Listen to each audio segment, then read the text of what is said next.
Aujourd'hui, il y a suffisamment de témoignages qui montrent que Kagame et son FPR ont pris part activement dans le génocide des Tutsis. Nous découvrons avec stupeur qu'en fait Kagame et son FPR voulaient l'anéantissement des Tutsis qui étaient à l'intérieur du pays pour pouvoir prendre le pouvoir. Des centaines de milliers de Tutsis ont été anéantis pendant le génocide devant le regard des Inkotanyi, qui par après ont fait un jeu de pyromanes et pompiers. Maintenant, les Inkotanyi font tout pour faire comprendre aux rescapés Tutsis qu'ils sont leurs sauveurs. Le FPR lui-même sait que cette narrative est un mensonge. Non seulement tout Tutsi qui ose contredire leur narrative, mais aussi tout Tutsi capable de le faire est vite éliminé.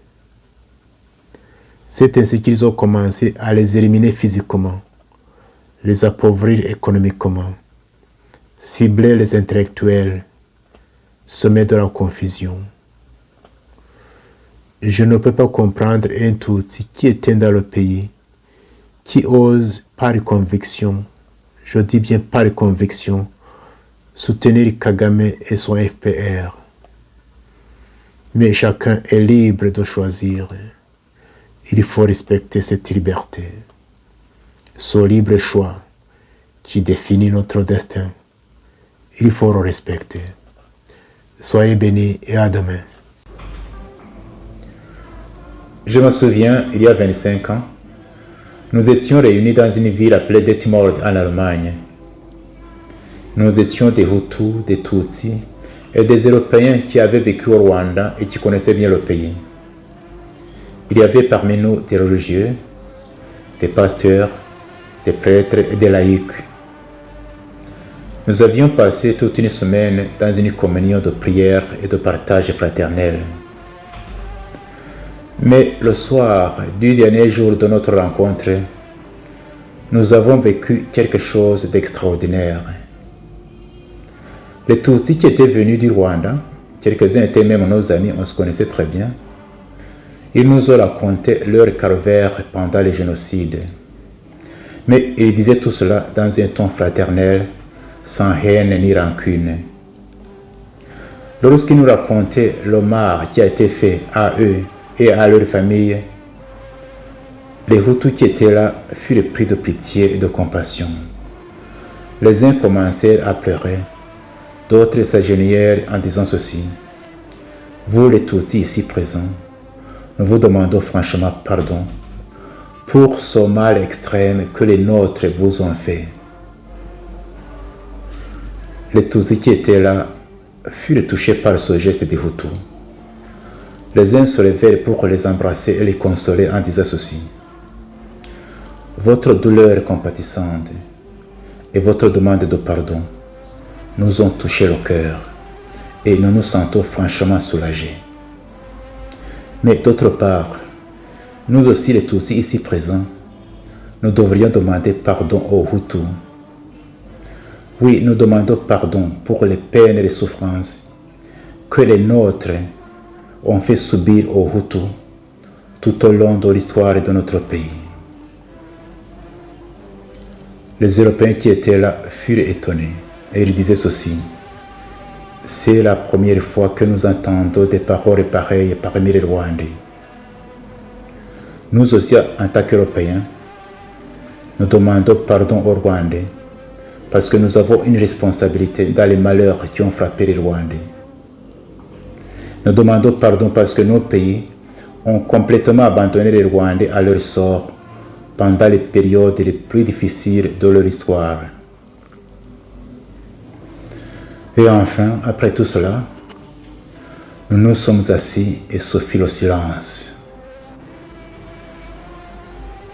Après quelques instants, quelqu'un se leva et rompit le silence en disant ceci: « Je suis sûr que ce qui vient de se passer ici, C'est un miracle qui vient de Dieu. Je pense, disait-il, que nous devrions mettre par écrit ce que nous venons de vivre ici et inviter les Rwandais, nos compatriotes, à écouter la souffrance de l'autre, à se tenir dans la brèche et à demander pardon. Nous avons composé cet écrit et nous l'avons appelé Confession de Detmold. Detmold, c'est cet endroit où nous étions réunis. Vous pouvez trouver cette confession traduite en plusieurs langues sur son site confessiondedetmold.com ou sur la chaîne YouTube Dr Fulgence Loaiza. Parmi les gens qui ont signé cette confession, quelques-uns sont morts. Mais je ne doute pas que le Seigneur, notre Père commun, les a reçus dans son royaume éternel. À sa publication, c'est-à-dire à la fin de l'année 1996, cette confession a été différemment accueillie et appréciée. Tandis que beaucoup l'appréciaient hautement et disaient que c'était le seul chemin que les Rwandais devraient emprunter pour arriver à la vraie réconciliation, d'autres s'y opposaient carrément, et parmi ceux-ci on pouvait trouver quelques prêtres et pasteurs.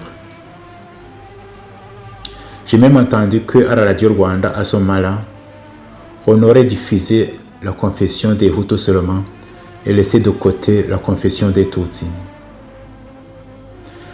Mais moi je pense que cette confession peut être une grande source d'inspiration pour la vraie réconciliation des Rwandais, c'est-à-dire la réconciliation entre les Rwandais eux-mêmes, mais aussi la réconciliation entre les Rwandais et leur histoire. Et ainsi les aider à sortir de cette impasse d'accusation mutuelle devant les tragédies qui ont endeuillé les Rwandais. Je conseillerais aussi à ceux qui liront cette confession de ne pas s'attarder inutilement sur sa lettre, mais plutôt sur son esprit. Il y a 3 leçons que nous pouvons tirer de cette confession. La première leçon est celle-ci. N'aie pas peur d'écouter la souffrance de l'autre et de la laisser pénétrer ton cœur. Deuxième leçon. N'aie pas peur d'exprimer tes propres souffrances, tes peines, tes peurs, mais alors sans haine ni rancune. Troisième leçon. N'aie pas peur de demander pardon à ce que tu as fait souffrir. Et si par hasard tu vis avec les victimes dont les bourreaux sont morts, et si d'autre part tu as des liens quelconques, réels ou perçus, proches ou lointains, avec ces bourreaux, n'aie pas peur de te tenir dans la brèche et de demander pardon. Comme ça, d'une façon presque miraculeuse, tu vas soigner beaucoup de blessures des Rwandais, des blessures du présent et du passé. Comme cette année, cette confession va célébrer son 25e anniversaire, je viendrai chaque jour tout au long de cette année sur cette chaîne pour voir voies et moyens de bâtir un Rwanda où il fait beau de vivre pour tous les enfants du Rwanda.